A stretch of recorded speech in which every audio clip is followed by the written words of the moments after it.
Ну все, нам залишилось ще рванути з Річардом Брайянтом трошечки з Австралії, він вам передасть привіт. Ми зробили запис, зараз буде він в перекладі, буде дуже цікава доповідь.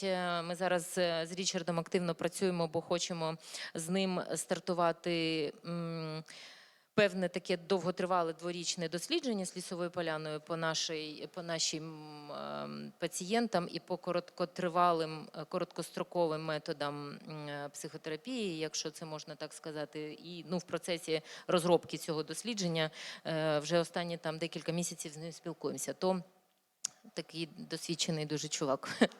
То прошу. Hello. My name is Professor Richard Braiyanт.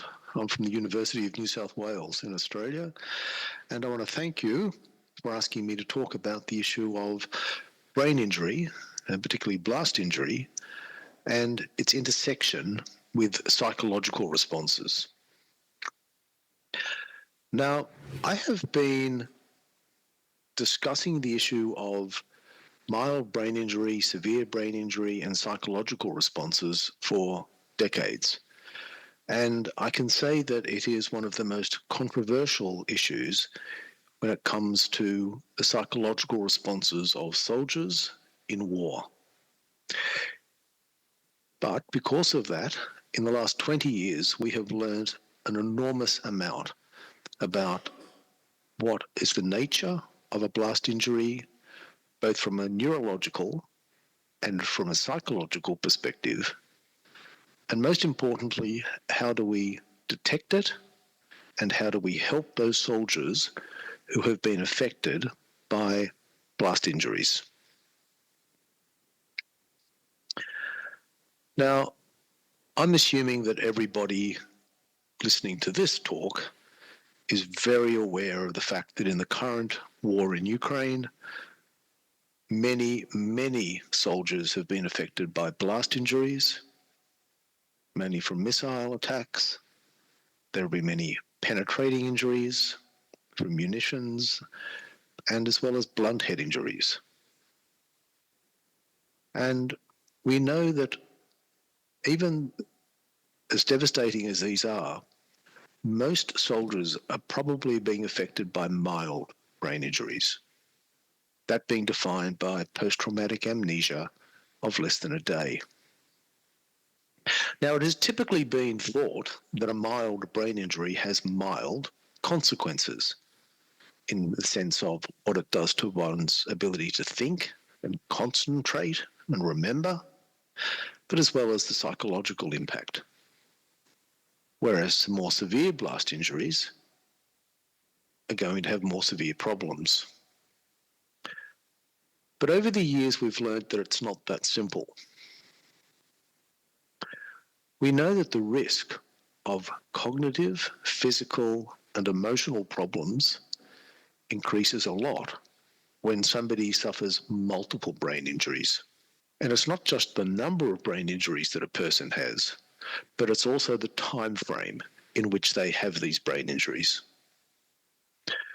If a lot of time has spread out between one brain injury and the next, a person is going to be less affected than if they have a series of brain injuries in a short period of time. Now, unfortunately, this is the situation that we're dealing with in Ukraine currently, where many soldiers are having multiple blast injuries in a short period of time. And this is what we need to talk about today in terms of how is that being managed. Now, in terms of mild brain injury, be it a blast injury or another form of injury, that the brain injury will increase the risk of a person having poor general health. They will need to take sick leave. There will be more medical visits. There will be a range of physical and somatic symptoms. And most notoriously, there will be what we call post-concussive syndrome or post-concussive symptoms. Now, for decades, we have known that the post-concussive syndrome will involve a range of symptoms, can involve headaches, fatigue, dizziness, being very sensitive to light and sound, difficulty concentrating, irritability, and being very agitated. Now, one of the major points I want to stress here is that there is major overlap between these symptoms, these post-concussive symptoms, and the symptoms of PTSD. Now, neurology has often ignored this fact, and it's only in recent decades that we've started to recognize that nearly all of the post-concussive symptoms are actually very, very common in people with PTSD. That is, people without a brain injury. Now, a point I want to keep making in this talk is that most blast injuries occur in the context of a psychologically traumatic experience. If a missile explodes near you, there is typically damage, threat to life, and this is highly traumatic. This is the sort of experience that will contribute to post-traumatic stress disorder. And the biological reactions that we have to that stress typically leads to a range of the common anxiety, stress symptoms that we typically see in post-concussive syndrome. We will see impairment in concentration, in memory. We will see agitation. We will see sleep disturbance. We will see a whole range of problems. And it's very hard to distinguish between those problems of PTSD and those problems of brain injury. And we start to see here that there is great overlap between the symptoms that these two disorders will present with. And what's particularly problematic is that these two problems occur from the same incident. So if I am a soldier, I'm near a blast, it will cause a brain insult, and simultaneously it will cause a stress reaction. It will cause a cascade of biological responses that are very, very overlapping. And we've demonstrated this across many, many studies. Now, it's coming up to 20 years ago when a major study was done by the US military with troops who had just come back from Iraq that highlighted this.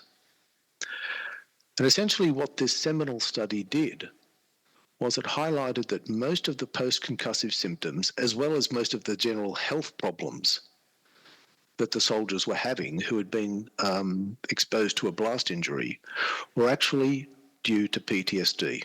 That is, when they looked at the effect of blast injury compared to non-blast injury, they saw all these problems. But when they controlled for the effects of PTSD, the blast injury population was no more affected. It was all due to PTSD, except for headaches. That seemed to be a major problem that we could attribute to the blast injury itself. We also have been looking at this issue, and we were in a study where we looked at people with a brain injury, and we looked at their post-concussive symptoms in hospital and also 3 months later, and we found no difference in the levels of post-concussive symptoms in people who did and did not have a brain injury, which highlights why it is so important to understand that it is the post-traumatic stress that is contributing a lot to these post-concussive symptoms, not just the insult to the brain. Now, how do we understand these overlapping symptoms from these two different conditions, if you like? Now, on the one hand, there's overlapping stress that occurs in both conditions. But to understand it, we have done a series of studies where we've looked at the brains of people who have a brain injury but do not have PTSD. They have PTSD, but they don't have a brain injury, as well as healthy patients. And in one study, we just wanted to understand how core neural networks functioning in people in these different populations. Now, I am not going to get into the details of these findings. I just wanted to highlight that if you look at that figure that's being shown, we can see that both the PTSD and the brain injury group have a very distinct neural pattern compared to the healthy patients. And particularly, the connectivity between the core brain networks are equally disturbed in people with PTSD and with brain injury. When we look at another type of brain study we've done, where we've looked at one of the major problems that we see in both conditions, that being my ability to have impulse control.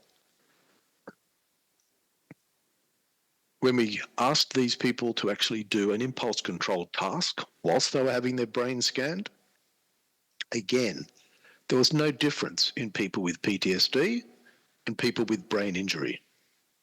But both were very different from healthy controls. Now, what this highlights is that there is a similarity between PTSD and brain injury. They seem to have similar neural processes. Now, we need to recognize, particularly with blast injuries, there are distinct impacts on the brain due to pressure. But apart from that, there are many overlapping neural processes in both conditions. And this highlights why we need to understand the effect of brain injury on why we need to address stress reactions, because they are having overlapping symptoms and these are being mediated by similar neural processes. Now, I want to shift a bit and talk a little bit about also the impact of TBI on a soldier's mental health. There is enormous data now that tells us that having a brain injury has a big impact on my mental health. We know that having a brain injury increases my risk for PTSD. Now, if we go back to the very basics, we need to understand that traumatic brain injuries in war typically occur in the context of trauma, psychological trauma.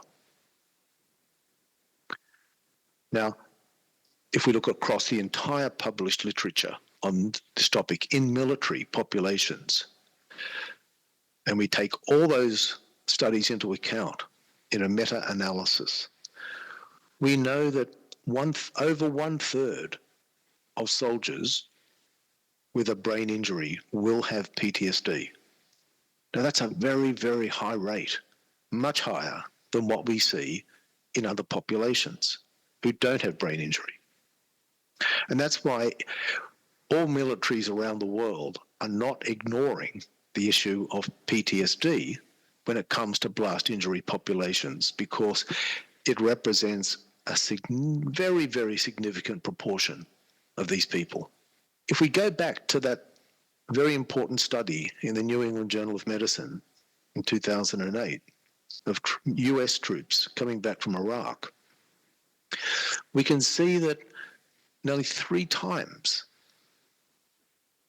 the proportion of people with a blast injury had PTSD compared to other troops who were also injured, but their injury did not involve a blast. This is very important. It really highlights why we need to be taking stress and PTSD so seriously in this population.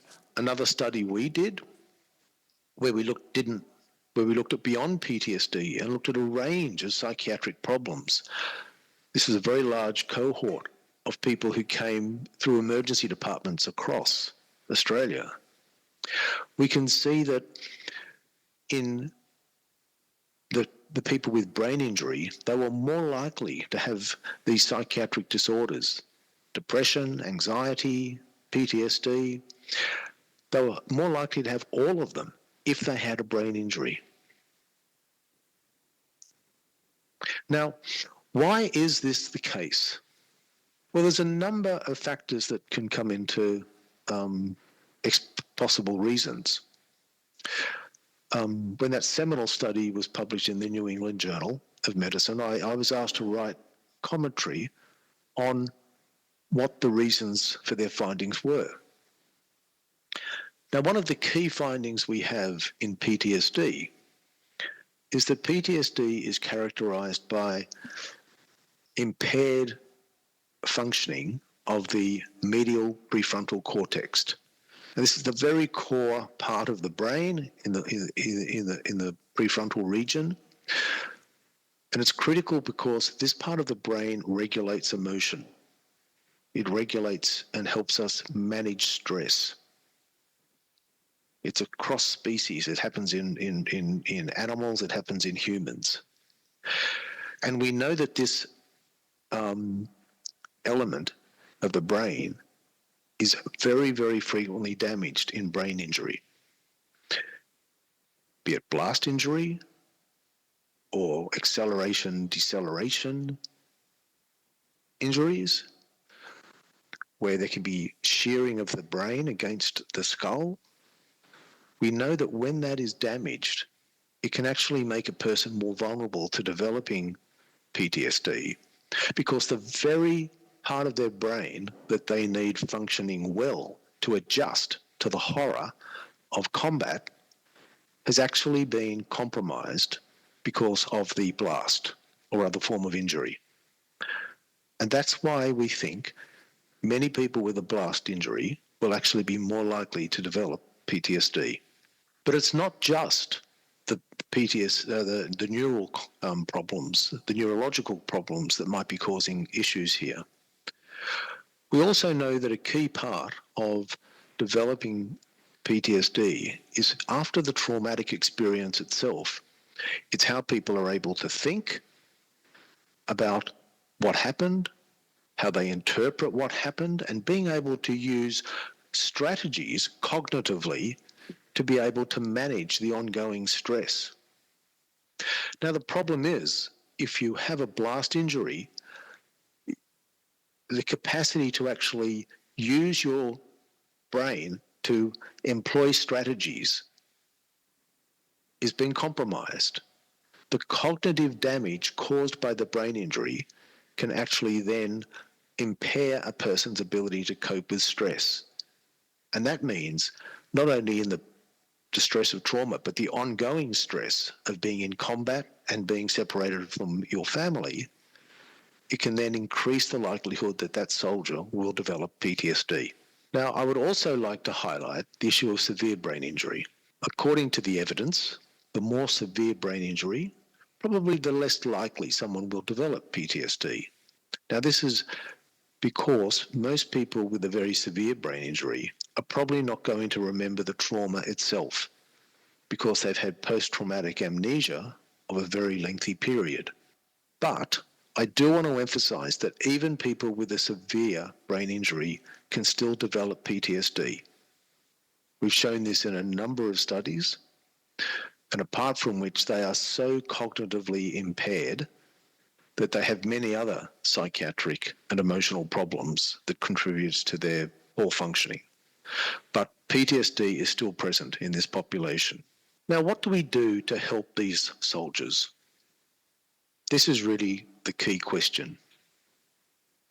Now, I do acknowledge that there are some approaches that people use a lot to help with blast injury, and given the issues of pressure on the brain, these can certainly be warranted. But what I want to stress is the more psychological therapies.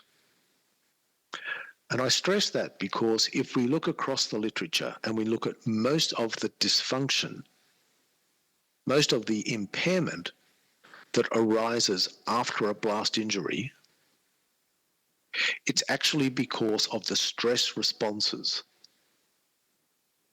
And so the obvious result of that is that if most of the impairment that comes from a blast injury is actually because of the stress responses, we must reduce the stress responses to give that soldier the best chance of recovery. Now, I'm not going to go into detail in terms of how we do that. I know there are people in Ukraine at the moment, hospitals and rehabilitation centers doing a very good job in this. But there are strategies to reduce anxiety. There are strategies to help people cope with the stress of ongoing battle. And there are different approaches to actually help people manage their memories of the psychological trauma they've been through. Now, it's very important to incorporate this, and I want to emphasize that these approaches can work with people with a brain injury.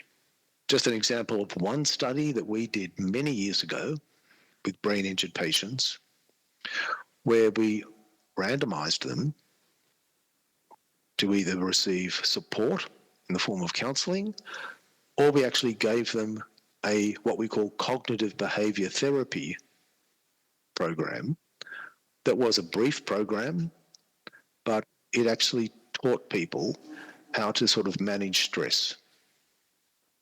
And we found that in these patients, even 6 months after their treatment, the people who received the stress management therapy had much less PTSD than people who just had general support. So we can do it. We can actually reduce the stress responses in people with these sorts of problems. So in summary, the main points we need to remember is that a brain injury, and particularly a blast injury in combat, is psychologically traumatic. We cannot focus just on the neurological insult, because if we are, we're ignoring all of the evidence that psychological factors play an important role here. We know that the psychological factors account for most of the impairment, most of the health problems that we see in people with a blast injury. We also know that the people with a brain injury are far more likely to have a psychological condition, such as PTSD. And we need to emphasize that PTSD is one of the major contributors of dysfunction in serving personnel. So for the sake of the workforce of the Army, as well as the ability to help both serving military and veterans, it's imperative, it's necessary that we do address the stress reactions, not just the neurological insult. And we know from the evidence that psychological treatments are the most effective way that we can do that. Now, one of the benefits of this is that we will be able to help both their psychological symptoms, reduce the stress reactions, but that will also reduce the post-concussive symptoms, which are the major problems these people have. And if we don't target the psychological strategies, then the evidence would suggest we're not going to achieve that. I hope this has been helpful, and I hope the meeting is going well. Thank you. От плескаємо, прям плескаємо, да? От ми коли ставили Річарда останнім виступати, ми прям вирішили, що це прям вішенка на тортики. Окей? Правда? І це встіляє ще один пласт роботи у всі ці команди реабілітаційні, лікувальні, і ще один виклик, який треба вирішувати. І що ми побачили на прикладі наших пацієнтів, де ми маємо величезну команду психічного здоров'я і меншу команду фізичної реабілітаційної медицини. І тут важко, дійсно зрозуміти, що краще допомагає, але дослідження, які показує Річард, вони говорять очевидні речі. Тож, мої дорогі друзі, це все на сьогодні. Стосовно, можете, не пам'ятаю, ми розіслали QR-код з Google Доком. Я думаю, що ми над ним, там він вже багато складений, може хтось буде додавати, і ми просто потім попрацюємо над ним якоюсь умовно робочою групою конгресу, щоб не затримувати всіх людей. Всі побажання і зауваження, там всі, які ви чіркнете в Google Докі, якщо у когось будуть, ми радісно включимо, подумаємо над ними. І продовжуємо лупатись у скалу, продовжуємо прагнути найкращого, доказовості, емпатичності, любові до своєї справи, бо коли любиш те, що робиш, воно виходить. Я всім надзвичайно дякую. У нас ще обід запланований, якраз на 2 годину, може він вже там і готовий, в принципі, то ми радісно всі обідаємо і радісно розходимося по домівках і відпочиваємо. Дякую всім надзвичайно.